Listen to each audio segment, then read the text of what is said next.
Welcome dear रॉकर्ड्स। आज मैं आपको एक मजेदार मूवी समझाने जा रहा हूं जिसका नाम है three headed shark attack. Movie की शुरुआत में पॉली नाम की एक लड़की अपने बॉयफ्रेंड मार्क के साथ समुद्र के किनारे पर खड़ी है। उनकी तरफ एक नौजवान लड़का आता है और उनको बियर पीने को कहता है। इसके बाद जवान लड़का पॉली के साथ तैरने की रेस लगाने को बोलता है। वो लड़का फिर अपने कपड़े उतार कर पानी में जाता है और पॉली भी उसके पीछे पीछे जाती है। लेकिन अचानक ही पॉली के ऊपर 3 सर वाली एक बड़ी शार्क हमला कर देती है और पॉली को खा जाती है। हालांकि मार्क अपनी गर्लफ्रेंड को बचाने के लिए पानी में जाता जरूर है, लेकिन वही शार्क मार्क को भी खा देती है। इसके बाद वो शार्क समुद्र के किनारे पर आती है और इंसानों पर हमला करके उन्हें भी खा जाती है। अगले सीन में मैगी पीटरसन नाम की एक लड़की परसेफनी नाम की एक जगह पर पहुंचती है। परसेफनी पानी में बनने एक रिसर्च लैब है जो कि एक द्वीप पर बनी हुई है। मैगी वहाँ अपनी पढ़ाई पूरी करके इंटर्न के तौर पर काम सीखने गई होती है। वो सबसे पहले वहाँ काम करने वाले डॉक्टर टेड नेल्सन से मिलती है। मैगी वैसे काम शुरू करने के लिए बहुत ही जल्दी में दिखाई देती है, लेकिन टेड बोलता है यहाँ काम करने से पहले तुम्हें मैगी इस जगह को समझना होगा। इसके दौरान टेड मैगी को पूरी रिसर्च सेंटर दिखाता है और वहाँ काम करने वाले लोगों से भी मिलवाता है। इसके बाद टेड मैगी को प्रोफेसर लॉरा थॉम्सन के पास लेके जाता है। अब मैगी की मुलाकात ग्रेग नाम के एक लड़के से होती है और कॉलेज के समय वो मैगी का बॉयफ्रेंड हुआ करता था। ग्रेग पर्यावरण की जांच करने वाले एक ग्रुप का हिस्सा है जो कि कुछ समय पहले ही रिसर्च सेंटर पर आए हैं। ग्रेग के अलावा ग्रुप का हिस्सा रेयान, एलिसन और उमर है। अब प्रोफेसर लॉरा वहां पर आए सभी लोगों का अच्छे से स्वागत करती है। इसके बाद सभी नए लोगों को समझाया जाता है कि यहाँ रिसर्च सेंटर में क्या काम किया जाता है और कैसे किया जाता है। अब डॉक्टर टेड मैगी को और बाकी के नए लोगों को रिसर्च सेंटर पूरी दिखाता है और आखिर में एक लेबोरेटरी में लेके जाता है। इस लेबोरेटरी में ये जांच की जाती है कि पानी में रहने वाले जीवों पर उनके रहने की जगहों पर प्रदूषण का क्या असर हो रहा है। अब टेड सभी को बताता है यहाँ पानी में कूड़े से भरी एक जगह है और उस जगह के आसपास से लाया गया हर चौथा पांचवा जानवर पहले से ज्यादा बदल चुका है। उनके शरीर में अजीब बदलाव हो रहे हैं, इसलिए उन सभी को लेबोरेटरी में लाया जाता है ताकि उनकी जांच की जा सके। अब ये बात सुनकर मैगी अपनी सहमति देते हुए बोलती है ये बिल्कुल सही बात है, हाँ प्रदूषण से इस तरह के बदलाव आ सकते हैं। तभी रेयान का ध्यान एक जीव पर जाता है जो कि पानी से भरे एक टैंक में है। रेयान देखता है कि ये जीव कुछ अजीब तरह की हरकतें कर रहा है, इसलिए वो बोलता है दोस्तों इधर आओ, देखो इस जीव को ये क्या कर रहा है, इसे देखो तो क्या हो रहा है। टेड भी वहाँ पर आता है और बोलता है ऐसी हरकतें किसी बड़ी शिकारी मछली के आसपास होने की वजह से की जाती है, लेकिन वो साथ ही बोलता है ये व्यवहार थोड़ा अजीब जरूर है,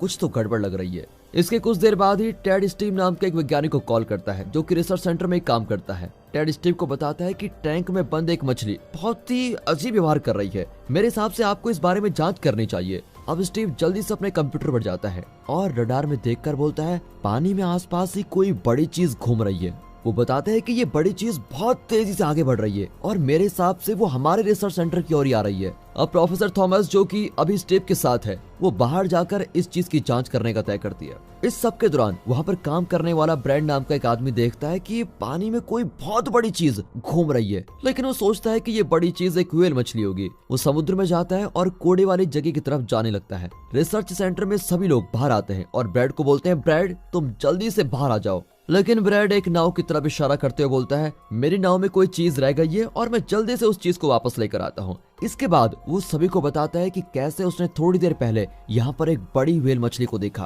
तभी उसका ध्यान पानी में चल रही एक बड़ी चीज पर जाता है और बोलता है ये देखो दोस्तों, ये देखो वो व्हेल मछली वापस आ गई। लेकिन ये बात बिल्कुल साफ है कि वो गलत समझ रहा है। वो बड़ी चीज कोई व्हेल नहीं बल्कि कुछ और ही है। पानी में से तभी के तभी 3 सर वाली बड़ी शार्क निकलती है और जब तक ब्रैड को कुछ समझ आता तब तक बहुत देर हो जाती है और शार्क उसको मार देती है। रिसर्च सेंटर के सभी लोग ये नजारा देखकर अब बहुत डर जाते हैं और वापस अपनी प्रयोगशाला में चले जाते हैं। हालांकि शार्क अभी भी प्रयोगशाला पर हमला करती रहती है, जिसकी वजह से प्रयोगशाला में धमाका हो जाता है। अब सभी के सभी लोग इस खाली पड़े छोटे से द्वीप पर फंस गए हैं। कुछ देर के लिए तो सभी सोचते हैं कि वो लोग द्वीप से अब कैसे निकले। वो तय करते हैं कि जिस नाव से ग्रेग और उसके साथी आए थे वे सभी उसी की मदद से यहाँ से निकलेंगे।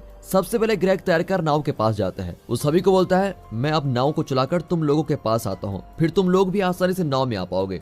लेकिन बहुत सारी कोशिश करने के बाद भी नाव नहीं चलती। अब किनारे पर खड़े सभी लोग सब्र करते करते तंग आ चुके होते हैं, इसलिए रेयान पानी से तैरकर नाव पर पहुंच जाता है। उसके पीछे पीछे एल्सन भी नाव में पहुंच जाती है, लेकिन जब उमर पानी में उतरता है तभी शार्क आकर उसको खा लेती है।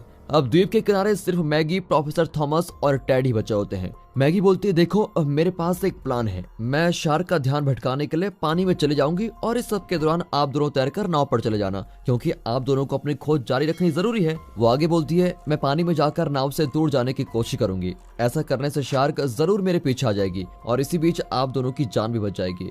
इस सब के जवाब में प्रोफेसर थॉमस बोलती है, मैगी तुम्हें ये करने की कोई जरूरत नहीं है। सभी लोगों की जिम्मेदारी मेरी है, इसीलिए ये हक मेरा बनता है और मैं शार्क का ध्यान भटकाऊंगी। तुम दोनों यहाँ से नाव में चले जाओ। वो जल्दी से पानी में कूद जाती है और नाव से दूर तैरने लगती है। 3 सर वाली शार्क उसके पीछे जाती है और प्रोफेसर को भी खा जाती है। लेकिन इसके दौरान टेड और मैगी नाव पर पहुंच जाते हैं। अब तक नाव का इंजन भी ठीक कर दिया जाता है, इसलिए सभी लोग वहां से निकल जाते हैं। रास्ते में जाते वक्त उनको पता लगता है कि 3 सर वाली शार्क उन लोगों की नाव का पीछा कर रही है। तभी उनको एक रेडियो मिलता है जो कि खराब है। फिर उसको सही करने के बाद रेयान किसी मैक्स बंस नाम के आदमी से बातचीत करता है। मैक्स बंस मछली पकड़ने वाला एक आदमी है जो कि अपनी नाव पर 2 जवान लड़कों के साथ आया हुआ है। फिर रेयान बंस को शार्क के बारे में बताता है कि शार्क ने क्या क्या नुकसान पहुंचा दिया है और वो कितनी खतरनाक है। वो बंस की मदद मांगता है, लेकिन शुरू में बंस को रेयान की बोली बात पर विश्वास नहीं होता। वो सोच रहा होता है कि रेयान किसी वजह से झूठी कहानी बना रहा है। इस सब के दौरान नाव वाले सभी लोगों को महसूस होता है कि शार्क ने उनका पीछा करना छोड़ दिया है। लेकिन थोड़ी देर में ही उनको शार्क दिख जाती है जो कि एक बहुत बड़ी नाव की तरफ जा रही है। उस बड़ी नाव पर बहुत सारे लोग मौज मस्ती करने में लगे हुए हैं। अब रेयान बंस को बोलता है, आपको जल्दी से जल्दी कुछ करना होगा क्योंकि शार्क एक दूसरी नाव की तरफ जा रही है और उस नाव पर बहुत सारे लोग हैं। ना चाहते हुए भी बंस को उनकी बात माननी पड़ती है। इस सब के दौरान पानी के अंदर फेंकी गई खाली कैंस को शार्क खा रही होती है। टैड बोलता है कि मेरे हिसाब से ये शार्क उस कूड़े की तरफ जा रही है, उस प्रदूषण की तरफ जा रही है जो कि अभी अभी उस नाव से गिरने वाला है। दोस्तों, मूवी में दिखाया तो सही है, प्रदूषण की वजह से जितना खतरा पृथ्वी को, उससे कई ज्यादा गुना इंसानों को है। हम कैसे इस प्रदूषण को कंट्रोल कर सकते हैं, कमेंट्स में अपनी राय जरूर दीजिएगा। अब रिसर्च सेंटर में बचकर निकले सभी लोग बड़ी नाव की तरफ जा रहे होते हैं ताकि वो बड़ी नाव पर पहुंचे और लोगों को बचा सके। फिर मैगी और बाकी लोग भी उस बड़ी नाव के लोगों का ध्यान अपनी तरफ खींचने की कोशिश करते हैं, लेकिन इसमें नाकाम रहते हैं, कुछ नहीं होता। इस सब के दौरान बड़ी नाव में हावर्ड और उसकी गर्लफ्रेंड रोजमेरी को समुद्र में किसी बड़ी चीज की परछाई दिखाई देती है, लेकिन उनको नहीं पता कि परछाई किस चीज की है। जल्द ही 3 सर वाली शार्क नाव पर हमला कर देती है, जिसकी वजह से नाव का इंजन अपनी पावर ही खो देता है। अब नाव का हेड कैप्टन अपने से छोटे कैप्टन को बोलता है, तुम जल्दी से नीचे इंजन वाले कमरे में जाओ और देखो कि इंजन की पावर क्यों चली गई। यहाँ शार्क हमला करती रहती है और कई लोगों की जान चली जाती है। ऐसा होने से काफी सारे लोग अपने आप को संभाल नहीं पाते और समुद्र में गिरकर शार्क का शिकार बन जाते हैं। फिर डरे हुए सभी लोग कैप्टन के पास जाते हैं और बोलते हैं, कैप्टन जान बचाने वाली छोटी नाव कहाँ है, हम उसकी मदद से खुद को बचा सकते हैं। लेकिन उनको जल्दी पता लगता है कि इस बड़ी नाव पर जान बचाने वाली छोटी नाव है ही नहीं। इस सब के दौरान रोजमेरी भी नाव से गिरने लगती है, लेकिन वो अपने एक हाथ से नाव को अच्छे से पकड़ लेती है। उसका दूसरा हाथ हावर्ड ने पकड़ा हुआ होता है और रोजमेरी को वापस खींचने की वो पूरी कोशिश में लगा हुआ है। तभी वहाँ पर एक ताकतवर आदमी स्टेनली आता है और हावर्ड की मदद से रोजमेरी को वापस ऊपर खींच लेता है। अब जल्द ही रिसर्च सेंटर के बचे हुए लोग बड़ी नाव के पास पहुंच गए हैं ताकि वो बड़ी नाव वाले लोगों की मदद कर सकें। जैसे ही उनकी नाव बड़ी नाव के साथ जाकर खड़ी हो जाती है, वो जल्दी से बड़ी नाव में चढ़ जाते हैं और देखते हैं कि ज्यादातर लोग बुरी तरह से जख्मी पड़े हुए हैं और उनके शरीर से खून निकल रहा है। तभी अचानक शार्क आकर नाव पर एक जोरदार हमला करती है। ऐसा होने से डॉक्टर टेड फिसलता हुआ शार्क के मुंह में पहुंच जाता है और शार्क उसको तभी के तभी खा लेती है। फिर सभी लोग जल्दी से वापस अपनी नाव पर जाने का तय करते हैं। इंजन के खराब होने की वजह से इस नाव को तो इस्तेमाल नहीं किया जा सकता, इसीलिए यहाँ पर अब बहुत ज्यादा खतरा होता है। अब रिसर्च स्टेशन के सभी लोग स्टेनली, हावर्ड और रोजमेरी के साथ मिलकर अपनी नाव में चले जाते हैं। हालांकि रेयान उन लोगों के साथ नहीं आता। वो सभी के साथ आने की जगह कुल्हाड़ी लेकर शार्क को मारने जाता है। उसके सभी साथी उसको रोकने की बहुत कोशिश करते हैं, लेकिन रेयान बोलता है, तुम मुझे शार्क पर हमला करने से मत रोको, मैं उसको मार कर ही वापस आऊंगा। लेकिन आखिर में जब वो हमला करता है तो वो खुद ही मारा जाता है। अब सभी लोग किनारे पर पहुंच गए हैं, लेकिन बहुत सारे लोग पहले ही मारे जा चुके हैं। इस सब के दौरान